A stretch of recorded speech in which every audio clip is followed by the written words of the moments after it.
হযরত আলী রাদিয়াল্লাহু তাআলা জীবনী বলছেন, ইনশাআল্লাহ শোনাবো। তিনি বলছেন আমি আল্লাহর আরশের নিচে যা আছে সব খবর বলতে পারি। ইয়ামেন প্রদেশের ব্যক্তি বলল, আলী তুমি পৃথিবীর জমিনে আমার মাবুদকে কোনদিন কি তুমি দেখেছো? আলী কলা তিনি বলছেন কুনতু লা আবুদু রব্বা, আমি ওই আল্লাহর আপনার বলা হয়েছে ওই আল্লাহর ইবাদত করি না যে আল্লাহকে লাম আরাহু, আমি যে আল্লাহকে কোনোদিন না দেখি। হযরত আলীর দাবি যখন এইভাবে হলো, হযরত আলী রাদিয়াল্লাহু তাআলা বোঝালেন আমি চামড়ার চোখে আল্লাহকে দেখি না, দিলের চোখে আমি আল্লাহকে দেখি। ওই অবস্থায় মহান আল্লাহ পাক পৃথিবীর জমিনে হযরত আলীকে পরীক্ষা করার জন্য আল্লাহ পাক বলেন, জিবরাইল পৃথিবীর জমিনে তুমি তাড়াতাড়ি চলে যাও। হযরত জিবরাইল আলাইহিস সালাম আসার পর মসজিদে নববীর মিম্বারের সম্মুখে দাঁড়িয়ে গেলেন। দাঁড়িয়ে যাওয়ার পর বলছেন, আলী পৃথিবীর জমিনে তুমি নিজেকে দাবি করেছ আল্লাহ পাকের আরশে আজিমের নিচে যা আছে খবর দেবে। আলী বলে দাও এখন আল্লাহর ফেরেশতা জিবরাইল কোথায় আছে? হযরত আলী রাদিয়াল্লাহু তাআলা ওই অবস্থায় তিনি বলছেন আমি চোখটা বন্ধ করলাম। তাফসীরে রুহুল বায়ানের ব্যাখ্যাতে লিপিবদ্ধ রয়েছে আল্লাহ রাব্বুল আলামিন আলীকে এত জ্ঞান দিয়েছিলেন। আলী রাদিয়াল্লাহু তাআলা বলেন আরশে আজিমের নিচে সব খবর দেবে যেহেতু বলেছে। আলী বলতেছেন পৃথিবীর জমিনে তিনি আপনার পূর্ব প্রান্তরে চক্ষু আপনার বলে হাতে দৃষ্টি নিক্ষেপ করলেন, পূর্ব প্রান্তর পর্যন্ত খুঁজলেন, কোথাও জিবরাইল ফেরেশতাকে দেখা গেল না। পশ্চিম প্রান্তর পর্যন্ত তিনি দৃষ্টি নিক্ষেপ করলেন, ওই জায়গা তো আপনার জিবরাইলকে দেখা গেল না। তিনি আপনার দক্ষিণে তাকালেন, জিবরাইলকে দেখা গেল না। উত্তরে তিনি তাকিয়ে দেখলেন কোথাও নাই। আসমানের 7 তবাক আসমান পাড়ি দিলেন, জিবরাইল নাই। তাহাতা সারা পৃথিবীর জমিনের শেষ পর্যন্ত দেখালেন, কোথাও জিবরাইল নাই। হযরত আপনার আলী রাদিয়াল্লাহু তাআলা ডাক দিয়ে বলেছিলেন আনতা জিবরাইল, তুমি জিবরাইল। হযরত আলী যখন বলেছিলেন তুমি জিবরাইল, সেই দিন আলী রাদিয়াল্লাহু তাআলা কে জিবরাইল বলেছিল আলী এত বড় জ্ঞান তোমাকে কি করে কে দান করেছে? আলী বলেছিলেন সেই দিন আমার জ্ঞান হয়েছে আল্লাহ রাসূলের ওযু আপনার গোসলের ইন্তিকালের ওই গোসলের পানিতে এক ফোঁটা পানি খায় আমি আলী রাদিয়াল্লাহু তাআলা এতটা জ্ঞান অর্জন করেছি। জোরে বলুন সুবহানাল্লাহ। আলী রাদিয়াল্লাহু তাআলা পৃথিবীর জমিনে এত জ্ঞানের অধিকারী। আলী রাদিয়াল্লাহু তাআলাকে আরেকটা বর্ণনায় পাওয়া যায় আলী রাদিয়াল্লাহু তাআলা পৃথিবীর জমিনে তিনি আপনার বলা হয়েছে এই পৃথিবীর জমিনে দাঁড়িয়ে আপনার বসে থেকে আল্লাহর আরশে আজিমের পায়া দর্শন করেছে। জোরে বলুন সুবহানাল্লাহ। আমার নবী পাক সাহেবে লাউলাদ সাল্লাল্লাহু আলাইহি ওয়াসাল্লাম যেই দিন ডেকে বলেছেন আইনা আলী ইবনে আবি তালিব, কোথায় আবু তালেবের ছেলে আলী? সবাই আপনার হতভম্ব হয়ে গেল। আমার নবী যখন কাবা ঘরের মূর্তিগুলো বের করে ফেলে দিবে আল্লাহর নবী ডাক দিয়ে বলে আলী কোথায় তুমি হাজির হয়ে যাও। আলী রাদিয়াল্লাহু তাআলা হাজির হয়ে গেল। আলী রাদিয়াল্লাহু তাআলা বলে নবীজি আপনি আমাকে ডেকেছেন কিসের জন্য গো নবী? আলী রাদিয়াল্লাহু তাআলা কে আল্লাহর নবী বলেন আলী আমি তোমাকে ডেকেছি একটাই কারণে, কাবা ঘরের ছাদের উপরে আমার হাত চলে না। সুবহানাল্লাহ। আলী আমি কাবা ঘরের ছাদে হাত বাড়াতে যাচ্ছি, আমার হাতটা অত দূর পৌঁছাচ্ছে না, তুমি আমার ঘাড়ে আরোহণ করো। আলী বলছেন ইয়া রাসূলুল্লাহ যার হাত মাটি থেকে আসমানে চলে যায় কাবা আপনার চাঁদ দ্বিখণ্ডিত হয়ে যায়। ইনশাক্কাল কামার ওয়ালা হাদি রাসূলুল্লাহ সাল্লাল্লাহু আলাইহি সাল্লাম ফিরকাতাইনি ফিরকাতাল ফাওকাল জাবালি ওয়া ফিরকাতান দুনাহু। বুখারী শরীফ দ্বিতীয় খণ্ড পৃষ্ঠা নাম্বার 721। হযরত জাবির বিন আব্দুল্লাহ বলেন আল্লাহর নবী আঙ্গুলের ইশারা করে চাঁদকে দ্বিখণ্ডিত করলেন। এক ভাগ পাহাড়ের উপরে, এক ভাগ পাহাড়ের নিচে পাদদেশে চলে গেল।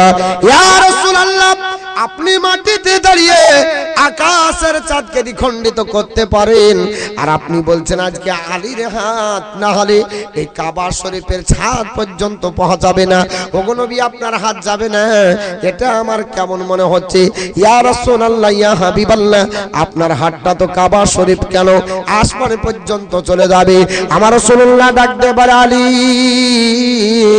আমি রাসূলুল্লাহ বলছি আবার তুমি স্কন্দ আরোহণ করো। আলী বলছে ইয়া রাসূলুল্লাহ আপনি হচ্ছেন নবী, আমি হচ্ছেন আপনার গোলাম সাহাবী। ইয়া রাসূলুল্লাহ আপনার হাতটা কাবা শরীফের যদি ছাড়ে না যায়, এই জন্য আমি যদি আপনার ঘাড়ে আরোহণ করি আমার বেয়াদবি হয়ে যাবে, অতএব আমি আপনার নিচে থাকছি, আপনি আমার ঘাড়ের উপর আরোহণ করুন। আল্লাহর নবী ডাক দিয়ে বলেছেন, আলী, আল্লাহ পাক পৃথিবীর জমিনে আমার ঘাড়ের এই দুই জায়গাতে বাহুর নিচে একটা কবিতর ডিবের মতো আল্লাহ পাক মোহরে নবুয়ত দান করেছে। এই মোহরে নবুয়তের ওজন এত আল্লাহ দিয়েছে, যদি আমি আল্লাহ পাকের নবী এক পাল্লাতে আমার মোহরে নবুয়তকে দাঁড় করা হয়, আর সাতব আসমান জমিন যদি অপর পাল্লায় দেওয়া হয়, তবুও আমার মোহরে নবুয়ত ওজন বেশি হবে। সুবহানাল্লাহ। হে আলী, আল্লাহ রাব্বুল আলামিন আমার মোহরে নবুয়তকে তার চাইতে বেশি ওজনদার করেছে। আলী রাদিয়াল্লাহু তাআলা, তুমি আমার আপনার ঘাড়ের উপর আরোহণ করুন। আলী বলছেন, না ইয়া রাসূলুল্লাহ, আপনার ঘাড়ের উপর আরোহণ করলে আমার বড় বেয়াদবি হয়ে যাবে।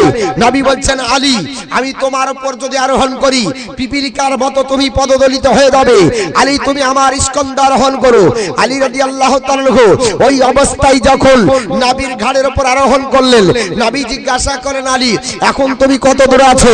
আলী বলে, ইয়া রাসূলুল্লাহ, কাবা ঘরের ছাদে আমি মূর্তিগুলো পাড়ার জন্য হাত পেতেছি। আমার নবী বলেন, আলী, তুমি এখন চক্ষু বন্ধ করো।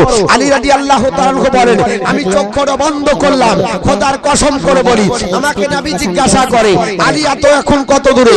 আলী রাদিয়াল্লাহু তাআলা বলেন, ইয়া রাসূলুল্লাহ, ইয়া হাবিবাল্লাহ নবী গো, আমি এখন আল্লাহর আরশে আজিমের পায়া ধরে নিয়েছি। তাকবীর, নারায়ে রিসালাত। কোথায়? আরশে আজিমের পায়া ধরে নিয়েছে। আলী বলছেন, ইয়া রাসূলুল্লাহ, আপনি হুকুম দিলে আল্লাহর আরশ আজিমের পায়াকে ধরে আমি নিচে নামিয়ে দেব। নবী বলছেন, আলী, খবরদার, কিয়ামত প্রতিষ্ঠিত হয়ে যাবে, তুমি ছেড়ে দাও। যাহা ছেড়ে দিয়েছে, চোখ খুলেছে, দেখছেন আলী রাদিয়াল্লাহু তাআলা কাবা ঘরের ছাতা। নবী মুচকি হাসছেন। আলী রাদিয়াল্লাহু তাআলা বলছে, ইয়া রাসূলুল্লাহ, যে আলী এতক্ষণ আরশে মোল্লার পায়া ধরে আবার বিজলির গতিতে, দ্রুত গতিতে চোখের পালক ফেলতে ফেলতে আবার কাবা ঘরের ছাতালে, কারণটা কি? আবার নবী বলেন, আলী, শুনে রেখে দাও, আমার দায়িত্ব ছিল আরশে আজিমের পায়া ধরা, আর জিবরাইলের দায়িত্ব ছিল দুনিয়ায় নামিয়ে দেওয়া। আলী রে, আমি তোমাকে আরশে আজিমের পায়া ধরিয়ে দিয়েছিলাম, আল্লাহর ফেরেশতা জিবরাইল তোমাকে দুনিয়ায় নামিয়ে দিয়েছে। আমার বন্ধুগণ, আলী রাদিয়াল্লাহু তাআলা পৃথিবীর জমিনে এমন জ্ঞানী, পৃথিবীর জমিনে এমন তিনি বীর ছিলেন, তিনি শুধুমাত্র তাবুকের যুদ্ধে অংশগ্রহণ করেননি, তাছাড়া প্রত্যেকটা যুদ্ধে তিনি অংশগ্রহণ করেছেন।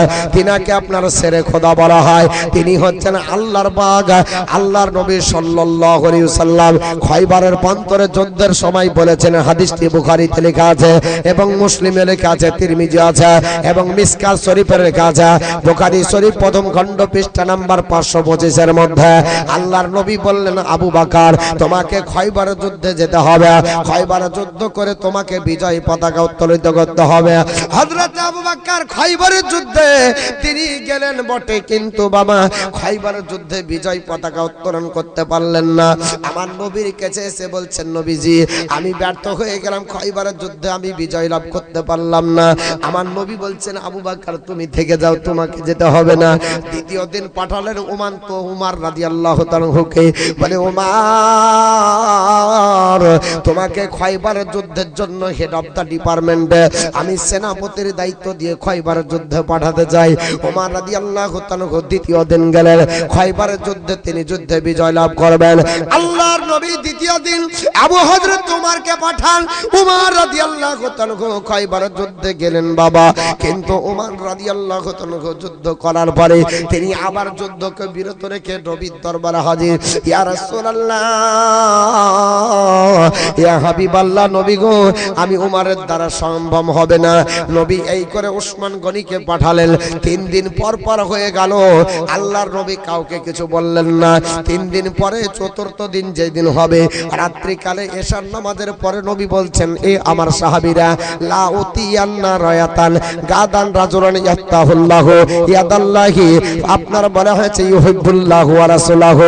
আমার নবী ডাক দিয়ে বলছেন, আমার সাহাবারা তোমরা শোনো, 3 দিন ধরে খয়বরের যুদ্ধ চলতেছে। আমি প্রথম দিন আবু বকরকে পাঠিয়েছিলাম, আমি রাসূলুল্লাহ কিছু বলিনি। দ্বিতীয় দিন উমর কিছু বলেনি। তৃতীয় দিন ওসমান কিছু বলেনি।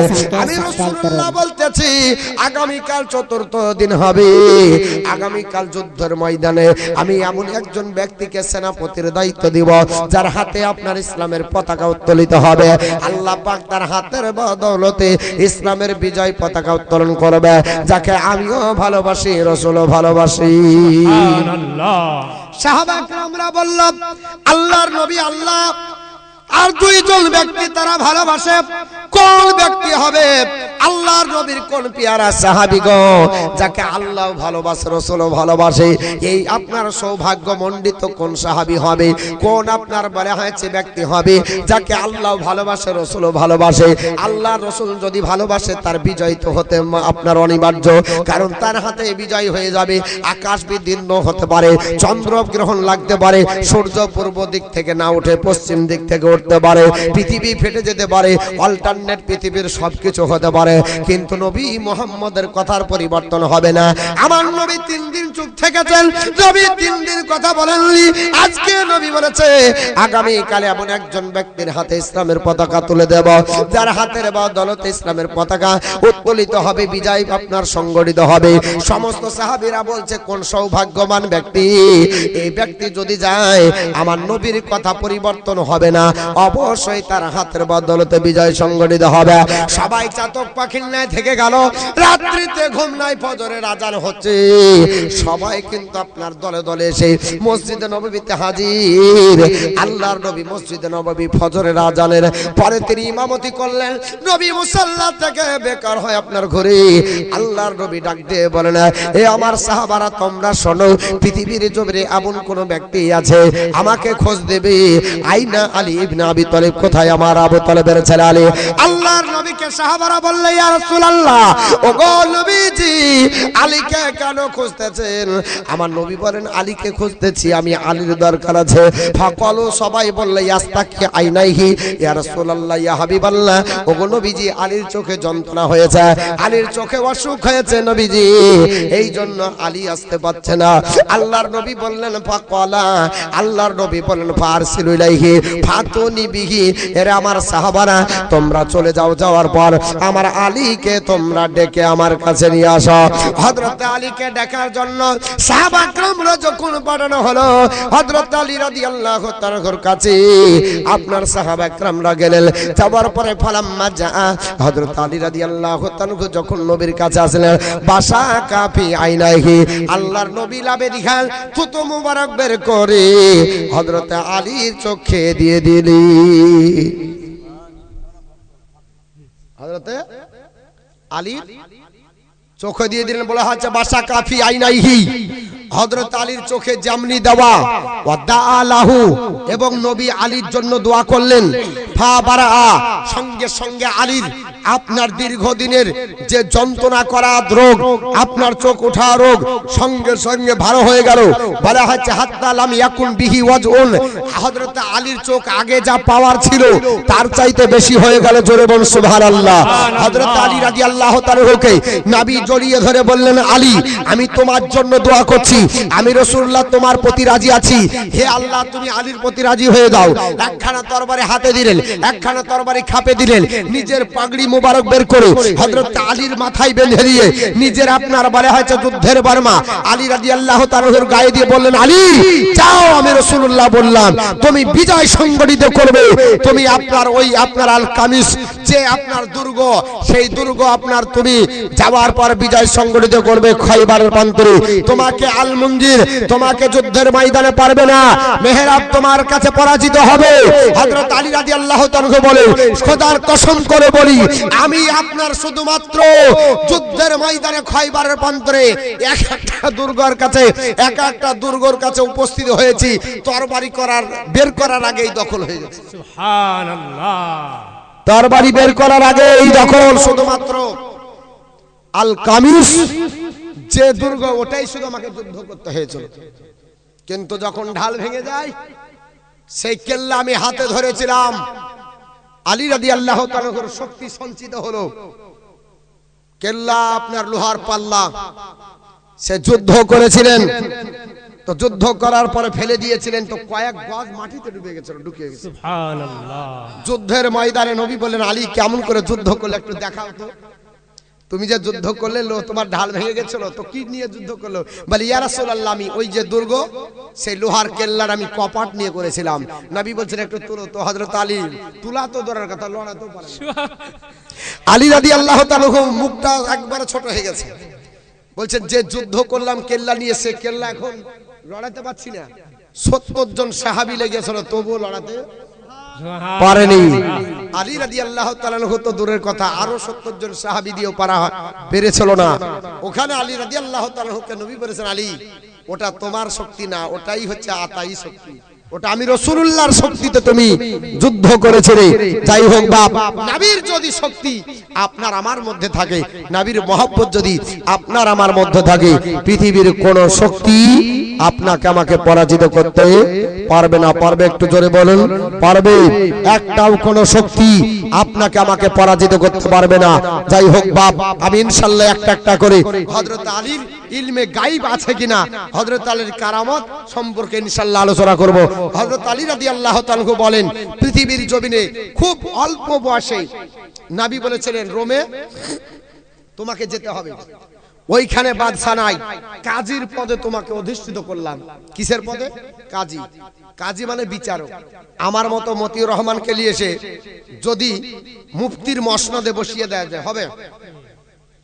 মুফতির মসনদে মুফতি আজমে বাঙ্গাল যদি বানানো হয়, তো বলবে যে এই লোকটা পাগলা আছে। আর আমি তো ভয় নিবই না, যে সুবহানাল্লাহ, মুফতি তো দূরের কথা, হ্যাঁ, বক্তাই তো ভালো করে হতে পারেনি, ঠিক না? ঠিক। হযরত আলী বলছেন, হুজুর আমাকে এত বড় দায়িত্ব দিয়েন না, আমি বিচার করতে পারবো না, আমি এত বড় দায়িত্ব নিতে পারবো না।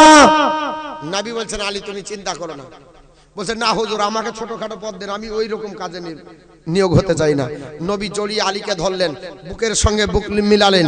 হযরত আলী বলেন, সেই দিন থেকে আমাকে রাসূল যে কি দিল, আমি জিন্দেগিতে একটা সালিসেও পেছাইনি। সুবহানাল্লাহ। একটা বিচারেও পেছাইনি। প্রত্যেকটা বিচার আমার জন্য সহজ উপায়ে ফায়সালা হয়ে যেত। সেই আলীর কারামত আজকে আলোচনা হবে ইনশাআল্লাহুল আজিজ। তো অনেকে অনেক কিছু দিয়েছেন, আমি আপনাদের কাছে মাত্র একজন আল্লাহর বান্দার কাছে 500 ইট সাদকা করা জায়েজ আছে, বুঝতে বলেন? হযরত সাদ রাদিয়াল্লাহু তাআলা তিনার মা ইন্তিকাল করেছিলেন, তো নবীকে বলেছেন, ইয়া রাসূলুল্লাহ, আমি সাদ আপনার কাছে এসেছি, নবী গো, আমার মায়ের তরফ থেকে কি আমি কিছু সাদকা করব? নবী বলছে, হ্যাঁ তুমি পারো। কি? বলে, তুমি একটা কুয়ো খনন করে দাও। কি খনন করবে? কুয়ো। আরেকজন ভাই আমার 500 টাকা দান করেছে, আল্লাহ পাক তার দান কবুল করুক, সকলে বলে আল্লাহুম্মা আমিন। তো হযরত সাদ রাদিয়াল্লাহু তাআলা আনহুর জন্য নবী বললেন, একটা কুয়ো খনন করো। কি খনন করো? কুয়ো। এবং তিনি ওই কুয়োটা খনন করে লিখে দিলেন, এটা সাদের মায়ের জন্য। নবী বললেন, এটা সাদের মায়ের সাদকায়ে জারিয়া। যতদিন পর্যন্ত তোমরা এই কুয়োর পানি পান করবে, ততদিন পর্যন্ত সাদের মায়ের কবরে আল্লাহ নেকি পৌঁছাতে থাকবে। জোরে বল সুবহানাল্লাহ। এটা থেকে বোঝা যায় আপনার আমার মা চলে গেছে, আত্মীয় স্বজন চলে গেছে, ওদের কবরের নেকি পৌঁছাবে। কিন্তু কোন ব্যক্তি বলে, মরে গেলে আর কিছু করার নাই, বলে না মরে গেল, ফুরিয়ে গেল। তো মরে গেল, ফুরিয়ে গেল, তো মাদ্রাসার যখন চাঁদা চাইতে আসছে, ওকে দিচ্ছেন তো জান্নাতে ভরে গেছে, ছাড়ছে, হ্যাঁ? ওর জালসাতে তখন বলছে, হ্যাঁ যে জান্নাতে ভরে দাও, তখন আপনার ঠিক হচ্ছে। আর এখন যদি চাহা যায় কবরস্থানের জন্য, মালতে আবার মায়না পাখিয়া নবীর প্রেম দেওয়ানা, বাহার বার যাই চলে মন আসনার মদিনা, আসনার মদিনা। মনতে আমার ময়না পাখিয়া নবীর প্রেম দিওয়ানা। কার এটা আপনার? মনতে আমার ময়না পাখিয়া নবীর প্রেম দিওয়ানা, বাহার বার যাই চলে মোহন সোনার মদিনা, সোনার মদিনা। সামনে আমার আরব সাগর, কেমনে হব পার, পাখির মাহাত নেই কয় আমার ডানার উপর ভার, পাখির মাহাত নেই কয় আমার ডানার উপর ভার। তাই তো ভাবি ওরে মন, তাই তো ভাবি ওরে মন, যেতে কি আর পারব না, বাহার বার যাই চলে মন সোনার মদিনা, সোনার মদিনা। আরব দেশে তল মিষ্টি